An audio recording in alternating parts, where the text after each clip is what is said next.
మాట్లాడిన తర్వాత కర్ణుడు తిరిగి వెళ్ళిపోయాడు. విదురుడు కుంతీదేవి దగ్గరికి వెళ్ళాడు. ఆ కృష్ణ పరమాత్మ యొక్క రాయబారం ఇచ్చినటువంటి ఫలితం గురించి మాట్లాడుతూ ఆమెతో ఒక విషయాన్ని ప్రస్తావన చేశాడు. సాక్షాత్ కృష్ణ భగవానుడే వచ్చి రాయబారాన్ని వినిపించినా కూడా అక్కడ ఎవరిలోనూ మార్పు లేదు. యుద్ధాన్ని మానేద్దామని కానీ, సంధి చేసుకుందామని కానీ, పాండవులకు భూభాగాన్ని ఇద్దామని కానీ ఎవరూ అనుకోవడం లేదు. విశేషించి భీష్మద్రోణులు, కృపాచార్యుడు మొదలైనటువంటి వాళ్ళ యొక్క పరాక్రమ విశేషాలు ఎవరికి తెలియనివి కావు. దానికి తోడు కర్ణుడు ఎప్పుడూ కూడా భీముడు మొదలైనటువంటి వారి మీద పగబట్టి ఉంటాడు. ఇన్ని కారణముల చేత యుద్ధము జరిగి తీరుతుంది. ఈ యుద్ధంలో కురువంశ సంబంధమైనటువంటి వీరులతో పాటుగా భూమి మీదున్న అనేక మంది వీరులు పడిపోతారు. ఇంత మానవ క్షయానికి సంబంధించినటువంటి ఈ ఘోరమైన యుద్ధాన్ని ఆపడానికి ఇంకా ఏ విధమైనటువంటి అవకాశమూ కనపట్టలేదు. కళ్ళ ముందు జరిగేటటువంటి వంశక్షయాన్నంతటినీ కూడా చూడవలసి రావడం బాధాకరమైన విశేషమని విదురుడు ఆ కుంతీదేవితో మాట్లాడి వెళ్ళిపోయాడు. కుంతీదేవి పరివేదన పొందింది. భారత యుద్ధం జరుగుతోంది అంటే ప్రధాన కారణం దుర్యోధనుని యొక్క మౌఢ్యం. మనం పాండవులని గెలవగలము అనేటటువంటి ఒక నిశ్చితాభిప్రాయం. అయితే అలా గెలవగలము అనడానికి ఎదురు బలాన్ని కూడా ఆలోచన చేస్తారు కదా. అవతల వైపు భీముడున్నాడు, ఇటు దుర్యోధనుడున్నాడు, అటు అర్జునుడున్నాడు, ఇటు కర్ణుడున్నాడు. కుంతీదేవికి సంబంధించినంత వరకు ఒక సమస్య ఉంది.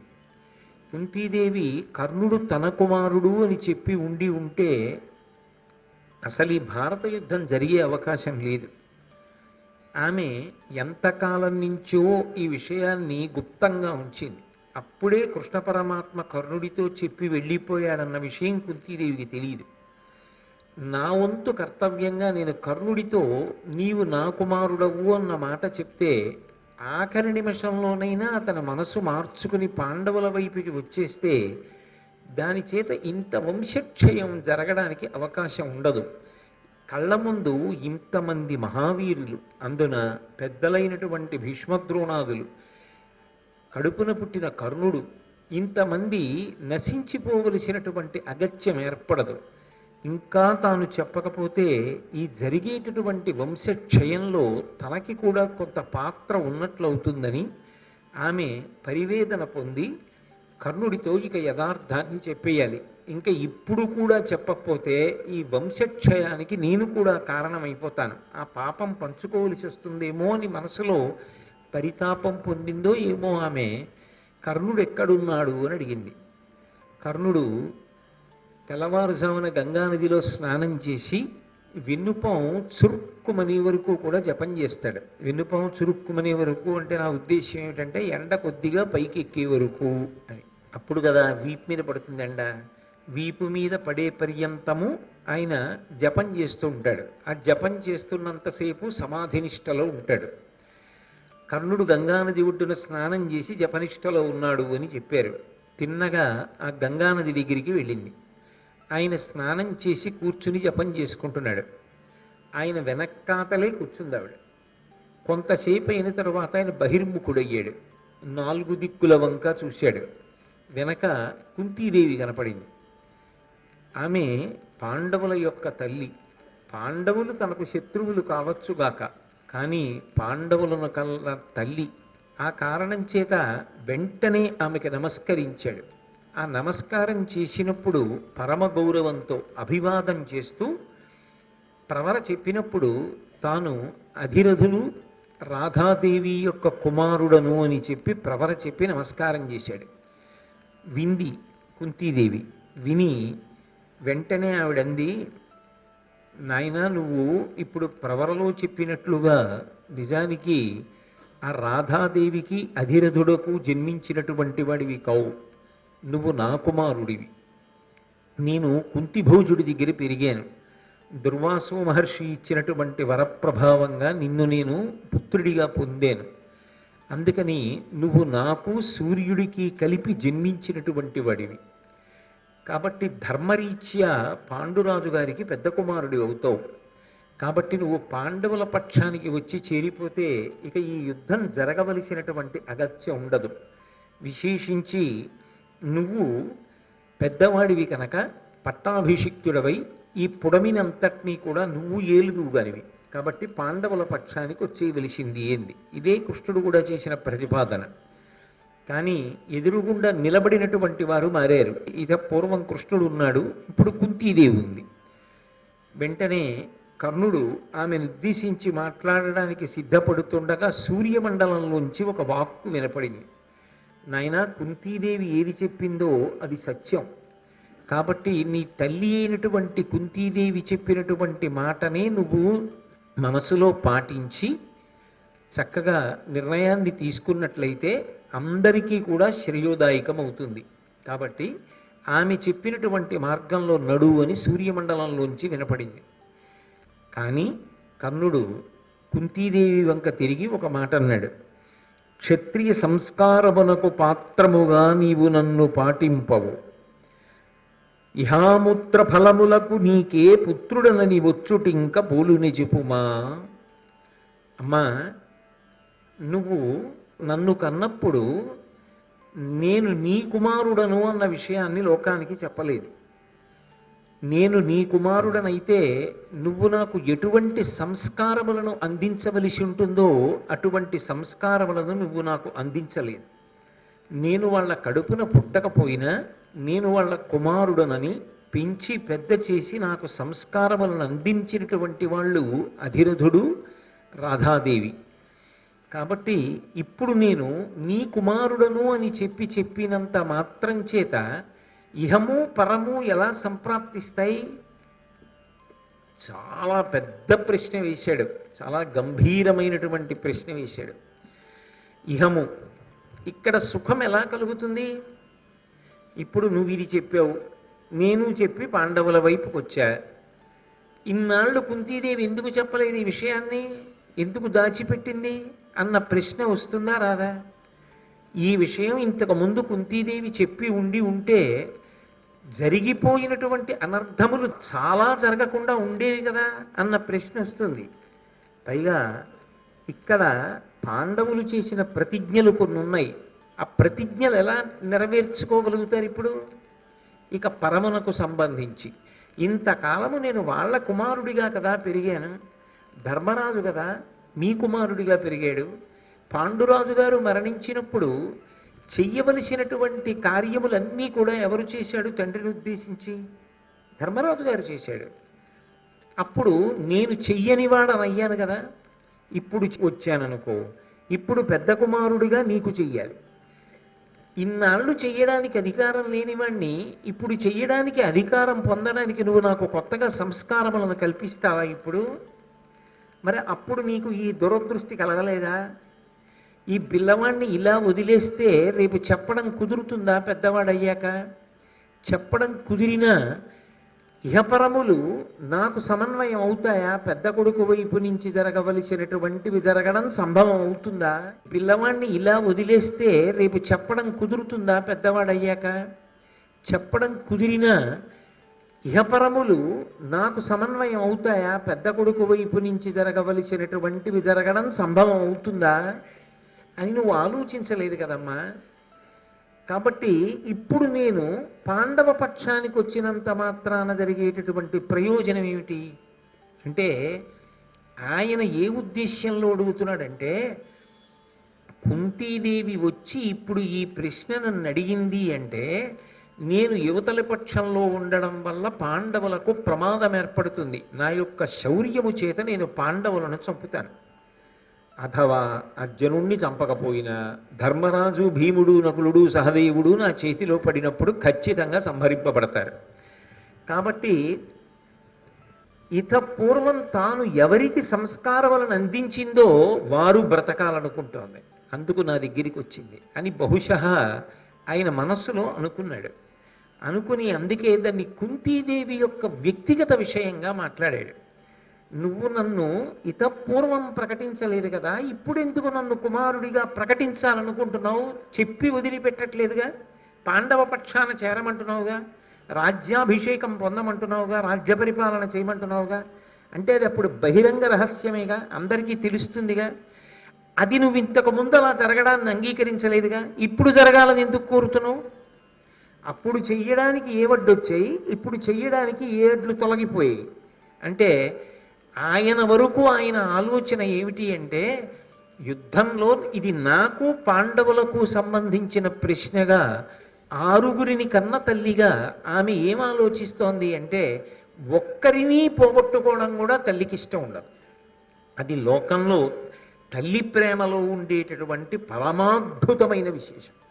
నా దగ్గర 100 రూపాయలు ఉన్నాయనుకోండి, ఓ 10 రూపాయలు పోయి అనుకోండి, పోతే పోయేలే 10 రూపాయలు, ఏదో 90 రూపాయలు వీలై అనుకుంటాను. ఏదో 500 కాగితాలు, ఓ 50 కాగితం ఉందనుకోండి, ఓ 50 కాగితం పోయిందనుకోండి, పోన్లే అదృష్టం 100 కాగితం పోలేదనుకుంటాను. కానీ తల్లికి ఎంతమంది పిల్లలున్నా ఇంకొకలా తల్లి ఆలోచించదు కదా, ఇంకొక అమంగళకరమైన ఆలోచన అసలు తల్లి మనసులో రాదు కదా. అందరూ క్షేమంగా ఉండాలి, అందరూ వృద్ధిలోకి రావాలనే తల్లి కోరుకుంటుంది. అందుకని కర్ణుడి ఆలోచన యందు దోషం కూడా లేదు. తల్లిని చాలా సహృదయంతో ఆ మాతృ ప్రేమని అర్థం చేసుకునే మాట్లాడుతున్నాడు అని అనవలసి ఉంటుంది. ఆరుగురు క్షేమంగా ఉండాలని ఆవిడ కోరుకుంటోంది. ఇప్పుడు నేను ఇటువైపు ఉంటే అటు 5గురిలో బహుశः 5గురు అయినా పడిపోవచ్చు, 4 పడిపోవచ్చు, లేదా నేనొక్కడనే పడిపోవచ్చు. కానీ 6గురు మాత్రం ఉండడం ఆవిడికి ఎప్పటికీ సంభవం కాదు. ఇటు తాను ఉన్నంతకాలం కుంతీదేవి 6గురు బిడ్డల తల్లిగా కనీసం తన కొడుకని తెలియకపోయినా కళ్ళ ముందు చూసుకుంటోంది కదా. ఆవిడికి సంబంధించినంత వరకు కొడుకు ఎదురుగుండా ఉన్నాడు, చూస్తోంది. నిజంగా కూడా గూఢచారుల ద్వారా ఆవిడ తెలుసుకుంది ఏం చేస్తున్నాడు, ఎలా వృద్ధిలోకి వచ్చాడు, ఏమేం నేర్చుకున్నాడు, పరశురాముడి దగ్గరికి ఎందుకు వెళ్ళాడు, ద్రోణుడి దగ్గర ఏం నేర్చుకున్నాడు, అన్నీ తెలుసుకుంది ఆవిడ. కళ్ళ ముందు పిల్లలు ఉన్నారు, ఓ సంతోషాన్ని పొందేసింది. ఏ కారణానికి చెప్పలేదు, లోకాపవాదానికి భయపడి. కానీ ఇప్పుడే పరిస్థితి వచ్చింది, కర్ణుడు అలాగే ఉండిపోతే, పాండవులు ఇలాగే ఉండిపోతే, యుద్ధం అయిపోయిన తర్వాత తాను ఎంతమంది సజీవులైన పిల్లలకు తల్లి అన్న విషయం కుంతీదేవి కూడా చెప్పలేదు, పాండవులు చెప్పలేరు, కర్ణుడు చెప్పలేడు. అప్పుడు ఈ పాపం నాది కాదా, ఇది చెప్పుంటే 6గురు బతుకునేమో, అలాగా అది కర్ణుడికి వస్తాడేమో, రాకపోతే నా తప్పు లేదు కదా, కనీసం నాకు 6గురు బ్రతకాలనే కదా నేను కోరుకున్నాను అన్న విషయంలో తనకి ఒక తృప్తి ఉండాలని, 6గురు బ్రతికి ఉండాలని బహుశः ఈమె నా దగ్గరికి వచ్చి ఉంటుంది అని కర్ణుడు అనుకున్నాడు. అలా అనుకోవడం తప్పు కూడా కాదు. ఎందుకని అంటే ఒక తల్లి యొక్క హృదయం ఎలా ఉంటుంది అన్నదాన్ని మనసులో పెట్టుకుని మాత్రమే కర్ణుడు మాట్లాడుతున్నాడు. కాబట్టి కర్ణుడు ఆ విషయంలో ఏదో దోషభూయిష్టంగా మాట్లాడాడు అని చెప్పడానికి అవకాశం ఏం లేదు. అందుకే ఒకవేళ మేము 6గురం బతికినా అమ్మా నువ్వు కోరుకున్నట్టు, అప్పుడు నేను పెద్దవాణ్ణి కదా, నేను పెద్దవాడను కాబట్టి ఇహము పరము రెండింటినీ చూడాలి కదా. నువ్వు పట్టాభిషేకం ఇహం మాట్లాడుతున్నావు, నాకు రాబోయేది మాట్లాడుతున్నావు. పరం, నాకు పరం ఎలా ఉంటుంది? మిత్రద్రోహం చేయలే ఆఖరి నిమిషంలో యుద్ధంలో, అప్పుడు నాకు ఇహమునందు రాజ్య వైభవం ఉంటుందేమో, శరీర పతనానంతరము నా పరిస్థితి. ఇప్పుడు రాజ్యం లేకపోయినా ఇహమునందు నేను పొందనిదేమిటి? దుర్యోధనుడు నాకు రాజ్యాభిషేకం చేశాడుగా, అంగరాజును అయ్యానుగా. అంగరాజునేమిటి ఇంచుమించు అర్ధసింహాసనం ఇచ్చి గౌరవించినంత గౌరవించాడుగా. దుర్యోధనుడి అంతేవాసిగా దుర్నిరీక్షుడని అయ్యానుగా. ఇంకా ధర్మరాజు గారు వాళ్ళు 12 ఏళ్ళ అరణ్యవాసం, 1 ఏడాది అజ్ఞాతవాసం చేశానేమో కానీ నీ చేసింది ఉంది రాజరికమేగా. పొందవలసిన రాజభోగాలు అన్నీ పొందానుగా. ఒకవేళ ఇప్పుడు యుద్ధానికి వచ్చాననుకో, చచ్చిపోయాననుకో, పాండవుల చేతిలో వీరస్వర్గాన్ని పొందుతాను. ఇప్పుడు నేను అలా దుర్యోధనుడి వైపు కాకుండా పాండవుల వైపుకి వచ్చాననుకో, పాండవుల వైపుకి వస్తే నాకు ఇహమునందు ఏమవుతుంది? పట్టాభిషేకం అవుతుంది అంటున్నావు. అప్పుడు ఏముంటుంది? రాచరికమే ఉంటుంది. నేను తినేది రాచకూడే, అనుభవించేది రాచభోగాలే. దానికి ఇప్పుడు నేను అనుభవిస్తున్న కన్నా పెద్ద భిన్నంగా ఏముంటాయి కనుక ఇహమునందే మార్పు ఉంది. ఇక పరమంటావా పోతుంది ఖచ్చితంగా. మిత్రద్రోహం చేశాను కదా, ఆఖరి నిమిషంలో యుద్ధం వదిలేసి దుర్యోధనుడికి ద్రోహం చేసి ఆవలిపక్షాన్ని చేరిపోతున్నానుగా, ఈ మిత్రద్రోహం నన్ను కట్టి కొడపదా? రాజుగా సింహాసనం మీద కూర్చుని ఎప్పుడో యుద్ధంలో కాకుండా అఖండ భూమండలానికి చక్రవర్తిని అవుతాను. ధర్మజ భీమ అర్జునుని కుల సహదేవులు నాకు సోదరులను అనుగమించగా ఈ లోకంలో నన్ను ఎదిరించి నిలబడగలిగిన వీరుడు ఎవరు ఉంటాడు? నేనే మహావీరుడనై ఉండగా ఇక నన్ను ఎవరు ఎదిరించే అవకాశం ఉండదు. అప్పుడు నాకు యుద్ధంలో మరణించే అవకాశం ఉండదు. మిత్రద్రోహం చేశాను కదా, ఆఖరి నిమిషంలో యుద్ధం వదిలేసి దుర్యోధనుడికి ద్రోహం చేసి ఆవలిపక్షాన్ని చేరిపోతున్నానుగా, ఈ మిత్రద్రోహం నన్ను కట్టి కొడపదా? రాజుగా సింహాసనం మీద కూర్చుని ఎప్పుడో యుద్ధంలో కాకుండా అఖండ భూమండలానికి చక్రవర్తిని అవుతాను. ధర్మజ భీమ అర్జునుని కుల సహదేవులు నాకు సోదరులను అనుగమించగా ఈ లోకంలో నన్ను ఎదిరించి నిలబడగలిగిన వీరుడు ఎవరు ఉంటాడు? నేనే మహావీరుడనై ఉండగా ఇక నన్ను ఎవరు ఎదిరించే అవకాశం ఉండదు. అప్పుడు నాకు యుద్ధంలో మరణించే అవకాశం ఉండదు. నేను ఎలా మరణించాలి? అప్పుడు జ్వరంతో మరణించాలి. జ్వరం అంటే రోగం. రోగంతో మరణించిన వాడు వీరస్వర్గం అలంకరించగలడా? మహాపుణ్యాత్ముడైతే అలంకరించాలి. నాకు మిత్రద్రోహ దోషం వస్తుందిగా, అప్పుడు నాకు పరం ఏమైంది?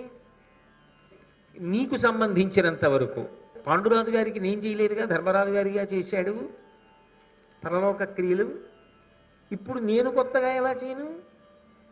నువ్వు అసలు పుట్టగానే నాకు ఇవ్వవలసిన సంస్కారములు నువ్వివ్వలేదుగా. ఇన్ని ప్రశ్నలు అక్కడ ముడిపడి ఉండగా ఇంత తేలిగ్గా పాండవుల వైపుకి వచ్చేయని ఎలా వచ్చావమ్మా? ఆరుగురం బతికుండిపోవాలని కేవలం అమ్మ ప్రేమతో వచ్చావా ఇన్నాళ్ళకి? మంచిదే, ఆరుగురు బ్రతికుండాలని కోరుకున్నావు. ఆ విషయంలో నేనేమన్నమ్మా? ఒక తల్లికి ఆ ప్రేమ ఉంటుంది. కానీ నువ్వు అడిగినా నాకు మనసులో అలా ఉండాలని ఉన్నా ఇప్పుడు ఇక చేయి దాటిపోయిందిగా, ఇప్పుడు ఇంకా అలా కలవలేనుగా, ధర్మం అడ్డొస్తోందిగా. కాబట్టి ఇహపరములకు పనికిరాని ఈ ప్రతిపాదన దేనికమ్మా? ఎలా సాధ్యం? విజయ విక్రమంబు విఖ్యాతమయ్యుండ నేను కుంతి కొడుక భనుజుండననుచు అతని కూడా నరిగిన అతనికి విరచిపోయిన రే వేయునేల. లోకంలో అందరికీ తెలుసు నాకు అర్జునుడికి స్పర్ధ ఉన్నది అని. అందరికీ తెలుసు కురుక్షేత్రంలో దుర్యోధనుడు నన్ను నమ్ముకునే యుద్ధానికి వస్తున్నాడు, నేనే అర్జునుడితో యుద్ధం చేస్తాను అని. ఇప్పుడు నేను యుద్ధం మానేసి నేను కుంతీదేవి కొడుకుంటా, నిన్ననే చెప్పారు ఆవిడే, నేను సూర్యుడి కొడుకుంటా, నిన్ననే చెప్పాడు సూర్యమండలంలోంచి, ఒరే మీ అమ్మ చెప్పింది సత్యమేరా అని, అందుకని పాండవుల వైపుకి వెళ్ళిపోతున్నాను అని నేనంటే లోకమంతా ఏమంటుంది? అర్జునుడితో యుద్ధం ఇప్పుడు తాడో పేడో, మన్నుటయో మరణించుటయో, ఈ స్థితిని ఎదుర్కొనలేక పిరికి పందయ్యి మిత్రద్రోహం చేసైనా ప్రాణాలు నిలబెట్టుకోవడానికి అర్జున పక్షాన చేరిపోయాడు కర్ణుడని అనదా? లోకమంతా నింద చేస్తే అది అపకీర్తి కాదా? ఇంత అపకీర్తి మూట కట్టుకున్న నాకెందుకమ్మా పట్టాభిషేకం? దానివల్ల ఏమిటి కలిసి వస్తుంది? నాకొద్దు. అందుకని అది సాధ్యపడదు. నువ్వు అడిగిన మాట నేను అంగీకరించలేకపోవడానికి ఇన్ని కారణాలు ఉన్నాయి. ఇంత అపకీర్తిని నేను పొందలేను. అంటే అందులోనే మీరు ఒక విషయాన్ని ఆలోచించండి. కుంతీదేవి ముందెందుకు చెప్పలా? కన్యాగర్భం అపకీర్తి వస్తుందనేనా? అపకీర్తిని భరించడానికి నీకున్న భయం నీకే కొడుకు నేను నాకుండదా? తల్లి పోలికి ఉండదా ఆ విషయంలో? సూర్యుడిన్నాళ్ళు ఎందుకు చెప్పలా? ఆయన అందుకేగా చెప్పలా. నీకే అపకీర్తి వస్తుందో అని చెప్పలేదో, తనకు అపకీర్తి వస్తుందని చెప్పలేదో, మొత్తం మీరు చెప్పలేదుగా. అపకీర్తికి భయపడడం నా తల్లిదండ్రుల లక్షణం అమ్మా. మీ కొడుకుని నాకు అదే ఉంటుందిగా అమ్మా. మీరు ఒకప్పుడు చెప్పలేదు, నాకు ఇప్పుడు చెప్పినా అక్కర్లేదు. కాబట్టి ఎలా పొసగుతుంది? అది వేళ దాటిపోయిందిగా. అది ఇంకా మళ్ళీ నోటితో అనాలా? స్పష్టంగా అందులో అంతర్లీనంగా ప్రతిపాదింపబడుతోంది కదా. కాబట్టి ఏ అపకీర్తికి భయపడి నిలబడిపోయారో ఆ భయమే ఇప్పుడు వేరొక భయంగా మారిన, ఆరుగురు మిగులుతారా అన్న భయంగా అమ్మా నీకు మారిన, నేను చెయ్యగలిగినది కలిగదు. అది తాత్పర్యం. కాబట్టి తల్లి కడింది పగరని దెప్పక గడవంగా నీదం దలచు కౌరవనాథుండు చెడుగాక ఎంచు ఇత్తరి విడువదగునే అతని వలన వెలసిన వాడం. అమ్మా, దుర్యోధనుడున్నాడే, నా మీద ఎన్ని ఆశలు పెట్టుకున్నాడో తెలుసా? అతనికి తెలుసు ఈ జరగబోయేటటువంటి యుద్ధం గురించి. అర్జునుడి యొక్క పౌరుష ప్రతాపాలు, ధర్మరాజు గారి యొక్క ధార్మిక నిష్ఠ, భీముని యొక్క గదాయుద్ధ కౌశలము, నకుల సహదేవుల యొక్క పౌరుష పరాక్రమాలు, దృష్టజ్యుమ్నుడి యొక్క జనన విశేషము, ద్రుపదుడు చేసినటువంటి యజ్ఞము, శ్రీకృష్ణ పరమాత్మ యొక్క అండ, ఇవేవీ తెలియనటువంటి వాడు కాడు దుర్యోధనుడు. తెలిసి కడింది పగరని దెప్పక కడవంగా, ఆ యుద్ధమనేటటువంటి మహాసముద్రం, ఆ సముద్రంలోకి దీవుకి ఈదడం మొదలుపెట్టిన తర్వాత చేతులతో ఈదినవాడు గట్టు చేరడం. కానీ ఒక పడవ ఉందనుకోండి, ఒక ఓడ ఉందనుకోండి, వాడికి ఆశ ఉంటుంది. వాడు మాత్రం అవతల గట్టుకి ఎడతానన్న ఆశతోనే ఓడెక్కుతాడు. ఓడెక్కిన వాడు వస్తానో రానో చెప్పలేనో అని చెయ్యి ఊపడవద్దు. అవతల దేశానికి తప్పకుండా చేరుతాను, మళ్ళీ వస్తానని నమ్మకం. ఎందుకంటే నౌకతో వెడుతున్నాడు. అదే కానీ సముద్రంలో దూకి అవతల దేశానికి ఈదుకుంటూ వెడతానన్నవాడు ఖచ్చితంగా చెయ్యూపి అక్కడికి వెళ్ళిపోతానని చెప్పడం సాధ్యం అవుతుందా? అవదు. దుర్యోధనుడు ఇవాళ యుద్ధం అనేటటువంటి సముద్రంలో దూకడానికి కారణం ఏమిటో తెలుసా? ఏ ధైర్యం చూసుకునో తెలుసా? కడింది పగరని తెప్పక కడవంగా, నన్ను నౌకగా భావిస్తున్నాడు, నన్ను తెప్పగా భావిస్తున్నాడు. ఈదదలచు కౌరవనాథున్, ఆ సముద్రాన్ని ఈదాలనుకుంటున్నటువంటి కౌరవనాథుడికి నేను తెప్ప అని ఆయన నమ్మకంతో ఉన్నప్పుడు చెడుగాక ఎంచు ఇత్తరి విడుబదగునే. పోతే పోయాడు, మనకేమిటి? ఇవాళ కర్ణుడు అన్న పేరుకి ఇంత గౌరవం ఉందంటే, ఇంత ప్రఖ్యాతి ఉందంటే, ఇంతమంది భయపడతారంటే, ఈ పేరు, ఈ ప్రఖ్యాతి ఇవన్నీ రావడానికి కారణము ఆ దుర్యోధనుడు. అటువంటి వాణ్ణ మిత్రద్రోహం చేసి నేను సముద్రంలో ముంచేసి వెళ్ళిపోవడం సాధ్యమవుతుందా? నేను అలా చేయగలనా? నేను చెయ్యలేనమ్మా. కౌరవుల చేత కుడిచిన వారికి ఇది సమయము, ఎట్టివారును సంగ్రామారంభమున బాయుదురే, రాజులు మనల తిట్టరే అట్లయినన్. ఎక్కడైనా కూడా లోకంలో అమ్మా ఒక నీతి ఉంటుంది. ఆ ఇంటి కూడు తిన్నాం అంటే, ఆ ఇంటి అన్నం తిన్నాం, వాళ్ళు పెట్టిన భోజనం చేశాం, వాళ్ళకే ద్రోహం చేయడమా? తిన్న ఇంటి వాసాలు లెక్కెట్టాడంటారు. ఎవడు అన్నం పెట్టాడో వాడికి ద్రోహం చెయ్యరు. అందుకేట పూర్వం రాజులు సైన్యాన్ని తీసుకుని యుద్ధానికి వెళ్ళేటప్పుడు భోజనం చేసే ముందు ఫలానా చక్రవర్తి పెట్టిన భోజనం అని చెప్పి తినిపించేవారట. అంటే ఆ కృతజ్ఞతాభావం ఉండాలని.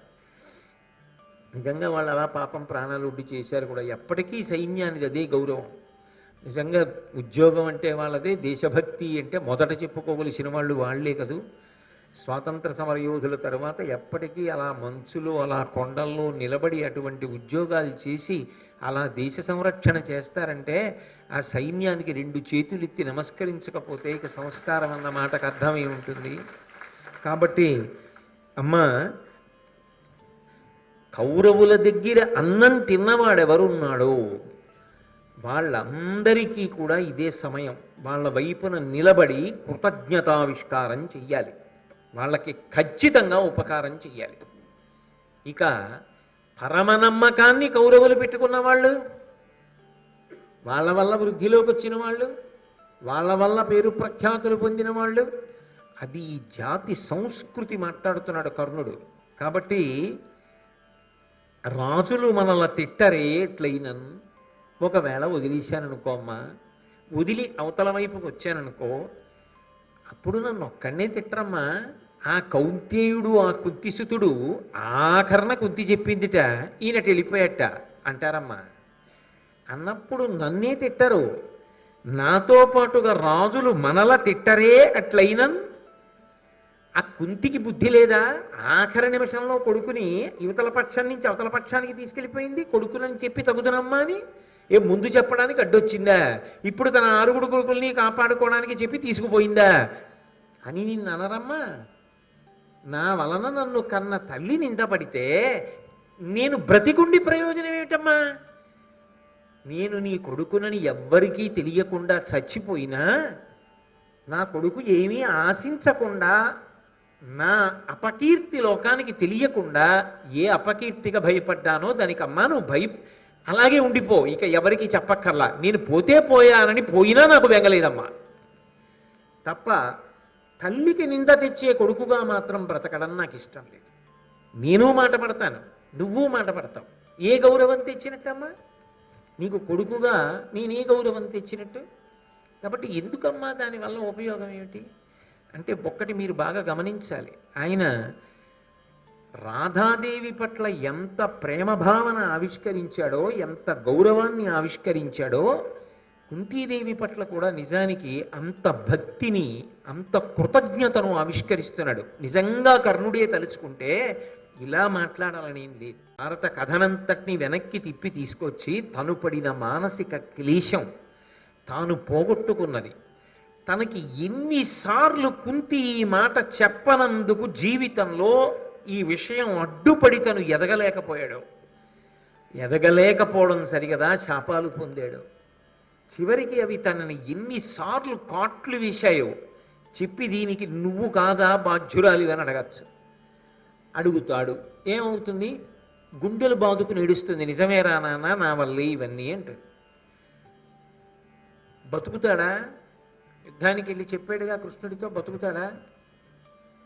పోని అలాగని యుద్ధం మానట్టు వెళ్ళగలడా? మరి అని ప్రయోజనం ఏమిటి? ఎందుకు ఇంకా ఉండడు అన్న విషయం ఆయనకే తెలిసిపోతోంది స్పష్టంగా. ఇప్పుడు ఈ ఆఖరి నిమిషంలో పెద్ద పూర్వాపర విచారణ చేసి, అమ్మా నువ్వు తప్పు చేశావు, నీ వల్ల ఇన్ని బాధలు పడ్డాను, ఇవి చెప్తే నేను పడిపోయాక ఆవిడికి ఇవి జ్ఞాపకానికి వస్తూనే ఉంటాయి. ఆవిడ ఇవి తలుచుకు ఏడుస్తుంది. కాబట్టి నా కష్టాలు ఆవిడికి చెప్పడం ఎందుకు, వదిలేశాడు. అందుకే ఆ కోణంలో అసలు మాట్లాడలా.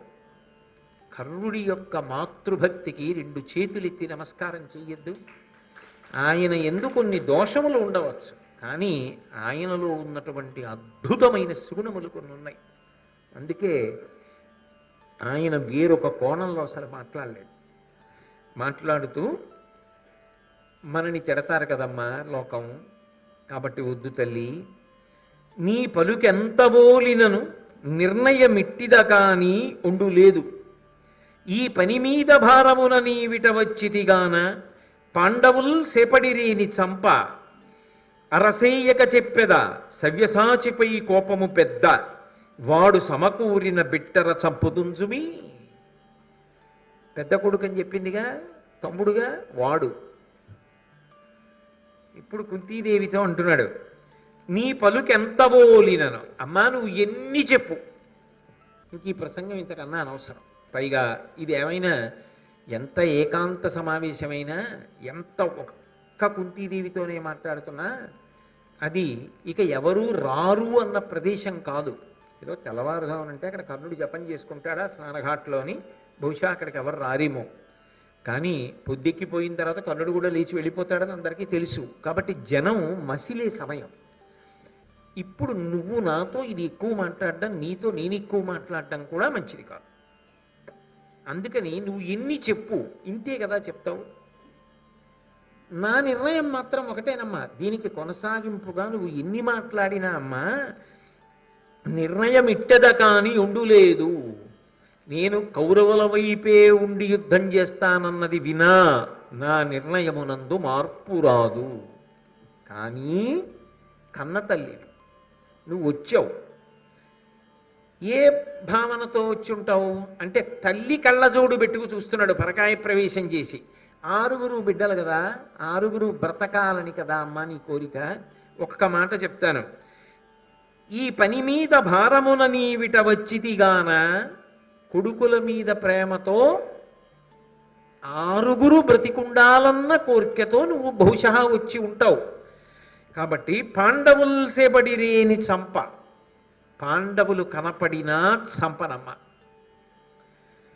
అరసేయక చెప్పెదా, అబద్ధం ఆడకుండా చెప్తున్నానమ్మా. సవ్యసాచిపై కోపము పెద్ద, అర్జునుడి మీద మాత్రం నాకు మొట్టమొదటి నుంచి కోపం ఉంది. ఎందుకని మీకు అనేక పర్యాయాలు చెప్పా. అర్జునుడేనా అంత కీర్తికి పాత్రుడు, నేను కూడా అన్న భావన కర్ణుడికి ఉంది. అదే తీవ్రమైన మాత్సర్యంగా రూపాంతరం చెందింది తర్వాత. కాబట్టి అర్జునుడి మీద నాకు కోపం ఎక్కువ, దాపరికం లేకుండా చెప్పేస్తున్నా. అర్జునుడు కనబడ్డాడనుకో ఖచ్చితంగా చంపేస్తాను, అతన్ని మాత్రం విడిచిపెట్టను. నలుగురిని మాత్రం ఎప్పటికీ నాకు ఎదురు పడిన, యుద్ధంలో దొరికిన, నే చంపగలిగిన చంపన. ధర్మరాజుని, భీముణ్ణి, నకులుణ్ణి, సహదేవుణ్ణి వదిలిపెట్టేస్తా. అర్జునుణ్ణి చెప్పలేను. దానివల్ల ఏమవుతుందో తెలుసా అమ్మా, నీకు ఇది నిజంగానండి ఒక రకంగా ఆలోచిస్తే ఇంతకన్నా శల్యం, ఇంతకన్నా ముళ్ళు కుంతీదేవికి ఇంకొకటి ఉండదు. కుంతీదేవికి ఎప్పటి నుంచో ఏం అలవాటు, ఎంతమంది పిల్లలు మీకు అంటే 5 అంటుంది. నిజానికి కుంతీదేవికి ఎంతమంది పిల్లలు? యథార్థానికి ఆవిడికి 3 పిల్లలు, ధర్మరాజు, భీముడు, అర్జునుడు. నకుల సహదేవులు ఎవరు? మాద్రి పిల్లలు. ఆమె మాద్రి సంతానం అనుకోండి, నకుల సహదేవులు మాద్రి పిల్లలు. నా పిల్లలు ధర్మరాజు, భీముడు, అర్జునుడు అన్న భావన ఆవిడ పొంది ఉన్నదనుకోండి. అనేక సందర్భాల్లో భారతంలో కుంతీసుత మధ్యముండు అంటూ ఉంటారు అర్జునుడిని. కుంతీసుత మధ్యముండు అర్జునుడు ఎలా అవుతాడు? కుంతీదేవి యొక్క సంతానం ధర్మరాజు, భీముడు, అర్జునుడు. అప్పుడు భీముడు మధ్యలో వాడు అవుతాడు, అర్జునుడు అవడం. కానీ అర్జునుడిని ఉద్దేశించి కుంతీసుత మధ్యముండు, విరాట పర్వంలో కూడా ఉంది ఆ మాట. కుంతీసుత మధ్యముండు అంటారు. అర్జునుడు ఎలా అయ్యాడు మధ్యలో అంటే, ధర్మరాజు, భీముడు ఓ పక్క, నకులుడు, సహదేవుడు ఓ పక్క ఉంటే మధ్యలోకి అర్జునుడు వస్తాడు. మరి మాతృ సంతానంగా కుంతీ సంతానం కాదుగా అని మనం అనుకుంటామేమో, కుంతీదేవి అనుకోదు. ఆవిడ నా బిడ్డలే అనుకుంటుంది నకుల సహదేవుల్ని. నీ సవతి బిడ్డల్ని కూడా నీ బిడ్డలని చెప్పగలిగినంత ఉదార హృదయం. కానీ నా ఒక్కడి దగ్గరికి వచ్చేటప్పటికే నీ కడుపున పుట్టిన బిడ్డనైనా మాత్రం 6 నా పేరు ఎప్పుడూ చెప్పలా. ఎందుకో నా ఒక్కడి విషయంలోనే ఆ కాఠిన్యం అలా ఉండిపోయింది. పోనీ నేనేమన్నా తప్పు చేశానా అంటే, అమ్మ పొత్తిళ్లలో ఉండగా వదిలేసావుగా, నేనేం చేయలేదుగా. కాబట్టి మాద్రి బిడ్డలు కూడా బతికుండాలని నీకు కోరిక. నా మీద ఆ కోరిక ఉంటే నన్ను వదిలేదానివి కావుగా, నా మీద ఆ ప్రేమ ఉంటే ఇప్పుడు కాదుగా ఎప్పుడో చెప్పేదానివిగా. కాబట్టి అథవా ప్రధానంగా నీ కోరిక ఏమయ్యి ఉండాలి, ఆ 5 బ్రతకడం అయ్యి ఉండాలి. 5 వదిలేస్తానని నేను చెప్పలేనమ్మా, 4 వదిలేస్తాను. నీకు అలవాటు ఉంది కదూ, 5 బిడ్డలు నాకు, 5 బిడ్డలు నాకని. 5 నాకు బిడ్డలు అన్న మాట అని, ఇప్పుడు 5 బిడ్డల తల్లిని కాను అని నువ్వు కళ్ళ నీళ్లు పెట్టుకోవలసిన అవసరాన్ని మాత్రం కల్పించావు. నువ్వు నా పట్ల కఠిన చిత్తవైనా ఒకప్పుడు అవన్నీ పైకి అనడం, 5 తల్లిగానే ఉంటావు ఇప్పుడు. ఎలాగో తెలుసా అమ్మా, సవ్యసాచి చేత చచ్చుటయును కీర్తి, కరమ అతడు లోనుగాగా ఏ ఊరు, ఏనులోనుగాగా ఏ ఊరు, కానీ నీ కొడుకులు 6 విడువుమింక. అర్జునుడితో యుద్ధం చేసి తీరుతా, అర్జునుడు దొరికితే చంపేస్తా. అర్జునుడిని చంపేసిన ఇప్పుడు నాకొక్కడికే కదూ చెప్పావు నా బిడ్డడవని. నేను వచ్చి అటు చేరంలే, చేరి పాండవుల పక్షాన యుద్ధం చేయను, ఇటే యుద్ధం చేస్తా. అప్పుడు అర్జునుడు చచ్చిపోయాడు అనుకో, నాకు 5 కొడుకులు అని నువ్వు అనుకున్న అబద్ధంలోనైనా నేను నిజమవుతా. అప్పుడు నీకు 5 పిల్లలేగా, నేను ఉన్నానుగా అమ్మా. ఒకవేళ నేను చచ్చిపోయాను అనుకో, అప్పుడు నువ్వు అనుకున్న 5 పిల్లల తల్లివి. ఎప్పటికీ నువ్వు 5 పిల్లల తల్లిగా ఉండడాన్ని మాత్రం నేను మార్చాను. అమ్మా నువ్వు అలాగే ఉండాలి, నీ కోరిక అలాగే ఉండుగాక, నువ్వు 5 పిల్లల తల్లిగానే ఉండెదవుగాక. ఇది నిజంగా ఈ మాట కర్ణుడు కాబట్టి అనగలిగాడు. కర్ణుడు కాబట్టి అమ్మని అంతకన్నా ఇంకేమీ అనకుండా అంత సున్నితంగా మాట్లాడుతూ, ఆమె మనసు బాధపడకుండా, ఏ 5 పిల్లల తల్లిని నేను అండం అలవాటైందో ఆ మాట నీ జీవితంలో ఎప్పుడూ నువ్వు మార్చుకోక్కర్లేదమ్మా. ఎప్పటికీ 5 పిల్లల తల్లివే. కర్ణుడితో కలిపి అర్జునుడు లేకుండా, లేదా అర్జునుడితో కలిపి కర్ణుడు లేకుండా మాత్రం నువ్వు 5గురి బిడ్డల తల్లిగానే ఉంటావు. దానికి మాత్రం లోటు రాదు. అంతకన్నా మాత్రం అమ్మా నేను చెయ్యగలిగింది లేదు, నన్ను అవతల పక్షానికి రమ్మని మాత్రం అడక్కు. అయితే ఇక్కడ ఒక్క విషయాన్ని మీరు జ్ఞాపకం పెట్టుకోవాల్సి ఉంటుంది. ఇందులో కర్ణుడు మాట్లాడుతున్నంతసేపు కూడా వచ్చి అడిగినది కుంతి, కన్న తల్లి. కాబట్టి తల్లికి అన్నిటికన్నా ప్రధానం ఏమిటి? తన బిడ్డల యొక్క ప్రయోజనం, తన బిడ్డల యొక్క క్షేమం.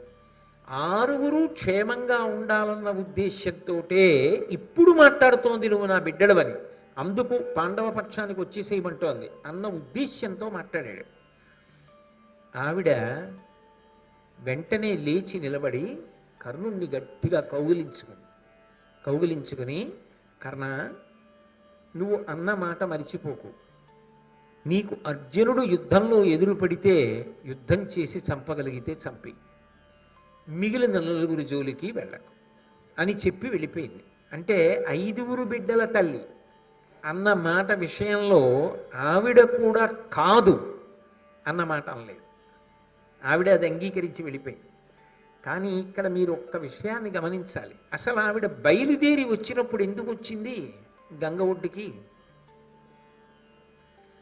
6గురు బిడ్డల్ని కాపాడుకుందామన్న ఉద్దేశ్యం, ఆస్వార్థం మనసులో కలిగి మాత్రం ఆవిడ రాలేదు. జనుడు యుద్ధంలో ఎదురు పడితే యుద్ధం చేసి చంపగలిగితే చంపి, మిగిలిన 4గురి జోలికి వెళ్ళకు అని చెప్పి వెళ్ళిపోయింది. అంటే 5గురు బిడ్డల తల్లి అన్న మాట విషయంలో ఆవిడ కూడా కాదు అన్న మాట అనలేదు. ఆవిడ అది అంగీకరించి వెళ్ళిపోయింది. కానీ ఇక్కడ మీరు ఒక్క విషయాన్ని గమనించాలి. అసలు ఆవిడ బయలుదేరి వచ్చినప్పుడు ఎందుకు వచ్చింది గంగ ఒడ్డుకి? 6గురు బిడ్డల్ని కాపాడుకుందామన్న ఉద్దేశ్యం, ఆస్వార్థం మనసులో కలిగి మాత్రం ఆవిడ రాలేదు. ఆవిడ విదురుడి మాటల చేత ప్రభావితురాలై వచ్చింది. విదురుడు ఏం చెప్పాడు? కృష్ణుడే వచ్చి రాయబారని చెప్పినా అమ్మ అక్కడ కౌరవులు సమ్మతించలేదు, సంధి జరగడానికి అంగీకరించలేదు. అలా అంగీకరించలేదు కాబట్టి భారత యుద్ధం జరిగి తీరుతుంది. భారత యుద్ధం జరిగిన నాడు ఖచ్చితంగా కొన్ని లక్షల మంది వీరులు పడిపోతారు, ఈ వంశం క్షయమైపోతుంది. ఇది చూడవలసి రావడం మా ప్రారంధం అని బాధపడ్డాడు కదా. విదురుడంతటి వాడు వంశక్షయం అవుతుందని బాధపడుతుంటే తన వైపు నుంచి ఆపడానికి ఏమైనా అవకాశం ఉంటుందా అని ఆలోచించింది. ఆవిడికి వచ్చిన ఆలోచన ఏమిటంటే, కౌరవుల వైపు కర్ణుడు లేకపోతే యుద్ధానికి వెళ్ళరు. ఇప్పుడు కూడా తాను దాచిపెట్టడం అనవసరం. కర్ణుడొక్కడు కానీ మళ్ళీ సత్యం తెలుసుకుని పాండవ పక్షానికి వస్తే యుద్ధం జరగదు, అందరూ క్షేమంగా ఉంటారు అని భావించి వెళ్ళింది తప్ప కేవలము తన 6గురు పిల్లలు మాత్రమే బాగుండాలని ఆమె వెళ్ళినట్టుగా భారతంలో కనపడలేదు నేపథ్యంలో. ఎందుకంటే విదురుడు మాట్లాడాక వెళ్ళింది ఆవిడ. అందుకే ఆవిడ మాట్లాడినప్పుడు నువ్వు పాండవ పక్షాన్ని చేరిపోయి పట్టాభిషేకాన్ని పొందు అని చెప్పి వదిలేసింది. దాని ఉద్దేశ్యం యుద్ధం జరగకుండా ఉండడం ఆవిడ కోరుకుంది. అంతేకాని ఆవిడ ఎక్కడా కూడా నా 6గురు బిడ్డలు నాకు బతకాలి, నా కడుపున పుట్టిన 6గురిలో ఏ ఒక్కడు మరణించడం కూడా నేను అంగీకరించలేను అన్న బేలతనం, డొల్లతనం ఆవిడంటే. అర్జునుడు చచ్చిపోయినా నాకు పర్వాలేదు, ఘోరరణంలో మీ ఇద్దరు ఉత్తమమైన శౌర్యంతో పోరాడండి. ఆ మాట అన్నావు, పడగొడితే అర్జునుడిని పడగొట్టు అని. అంటే ఆమె క్షాత్రధర్మము వైపు, యుద్ధ ధర్మము వైపు నిలబడింది తప్ప జనక్షయం కాకూడదని కోరుకుంది తప్ప కేవలము తన బిడ్డల గురించి మాత్రమే కుంతి ఆలోచించలేదు. కానీ కర్ణుడు ఏమనుకున్నాడంటే, ఆమె తల్లిగా నా దగ్గరికి వచ్చి బిడ్డల గురించే ఆలోచిస్తోంది అనుకున్నాడు. అనుకుని 4గురిని చంపను అన్నాడు తప్ప కుంతి అలా అడగలేదు. నాకెప్పుడూ 6గురే ఉండాలి, అందుకని 6గురు బ్రతకాలి, అందుకని నువ్వు వాళ్ళని చంపకు, నువ్వు వాళ్ళ పక్షానికి వచ్చేయి అని కుంతిదేవి ఎక్కడన్నా అడిగిందా? ఆవిడేం అడగలేదు. అంటే కర్ణుడు తప్పు చేశాడా? కర్ణుడు తప్పు చేయలేదు, కర్ణుడు ఒప్పే చేశాడు, తల్లిని తల్లిగా చూశాడు. కానీ ఆ తల్లితో అంత బాగా కలిసి మెలగనివాడు కాబట్టి ఆ తల్లి ఎంత ధార్మిక నిష్టతో ఎంత విశాల హృదయంతో మాట్లాడగలదో గమనించలేక కర్ణుడే ప్రతిజ్ఞ చేశాడు, నలుగురు దొరికినా చంపనన్నాడు. నలుగురు దొరికినా చంపనని కర్ణుడు అన్నాడు తప్ప కుంతీదేవి వరం అడగలేదు.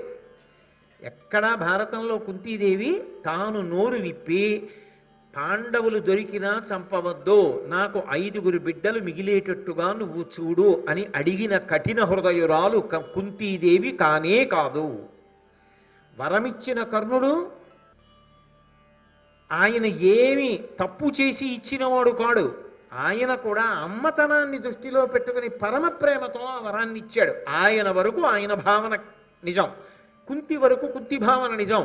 కర్ణుడు ఆ మాట అనేసిన తర్వాత ఆమె వాదనకి దిగలేదు. ఇది ఇంతే భగవత్ సంకల్పము అంది. అంటే నేను వచ్చి మాట్లాడినది ఒకటైతే నీకు ఒకలా అర్థమై ప్రతిజ్ఞ చేశావు అంటే ఒక్క విషయం అర్థమైపోతోంది, ఖచ్చితంగా నువ్వు పాండవ పక్షానికి రావు, కౌరవ పక్షాన ఉంటావు, జనక్షయం జరుగుతుంది, వంశక్షయం అవుతుంది. కానీ అమ్మ ప్రేమని దృష్టిలో పెట్టుకుని 5 ఉంటారని నువ్వు అన్నావు. ఆ మాట కాదని అమ్మతనానికి నేను మచ్చ తెచ్చుకోలేను, కాబట్టి అలాగే చెయ్యి. ఇప్పుడు కుంతి వరకు కుంతి చాలా గొప్పది, కర్ణుడి వరకు కర్ణుడు చాలా గొప్పవాడు. పాడైపోయిన వాడెవరు? దుర్యోధనుడు. ఎందుకు పాడైపోయాడు? ఆవిడ ఎందుకు వచ్చిందో కర్ణుడు సరిగ్గా అర్థం చేసుకుని ఉంటే ఈ మాట అనక్కర్లేదు, నేను ఇప్పుడు రాలేనని వదిలిస్తే సరిపోయి. అదే జరిగి ఉంటే ధర్మరాజు గారు దొరికాడు కర్ణుడికి ఒకసారి. ఇంకొకలా భారతంలో ఏమైనా జరిగి ఉంటే భారతం ఏమైపోతుంది? ఇంకా ధర్మం ఎలా నిలబడుతుంది? ధర్మపక్షం ఎలా నిలబడుతుంది? ప్రచోదయాత్, ఆలోచనలనిచ్చేది పరమేశ్వరుడే. అందుకే అప్పటికి కుంతిని చూడగానే కర్ణుడికి ఒకలా ఆలోచన వచ్చింది, అమ్మగా వచ్చింది అనుకుని 9 చంపనని ప్రతిజ్ఞ చేశాడు. చేసిన వాడు దుర్యోధనుడికి వెళ్ళి చెప్పాడా, దుర్యోధన నేను ప్రతిజ్ఞ చేశానయ్యా, పాండవుల్లో 9 చంపను, అర్జునుడు ఒక్కడినే చంపుతాను. భీష్ముడు ఎంత స్పష్టంగా చెప్పేశాడో, ద్రోణుడు ఎంత స్పష్టంగా చెప్పేశాడో, కర్ణుడు అంత స్పష్టంగా దుర్యోధనుడికి చెప్పేశాడా? చెప్పలేదు. చెప్పకపోవడం వల్ల ఆయన ఏమనుకుంటున్నాడంటే 5 ఎవరినైనా కొడతాడు, అర్జునుడు ప్రధానుడు తప్ప అనుకుని యుద్ధానికి వెళ్ళాడు. ఈయన ప్రతిజ్ఞ ఈయన గుర్తుపెట్టుకుని పాలించాడు. ఈయన అలా పాలిస్తాడని తెలియక యుద్ధానికి వచ్చి వాడు చెడిపోయాడు. అయితే పాడైంది ఏ కారణానికి పాడైనా, అధర్మానికి నిలబడిన వాడు, రాశీభూతమైన స్వార్థపరుడు, అన్ని దుష్టమైన ఆలోచనలు ఉన్నటువంటి దుర్యోధనుడికి ఉత్తమ ప్రయోజనాలు ఎలా లభిస్తాయి?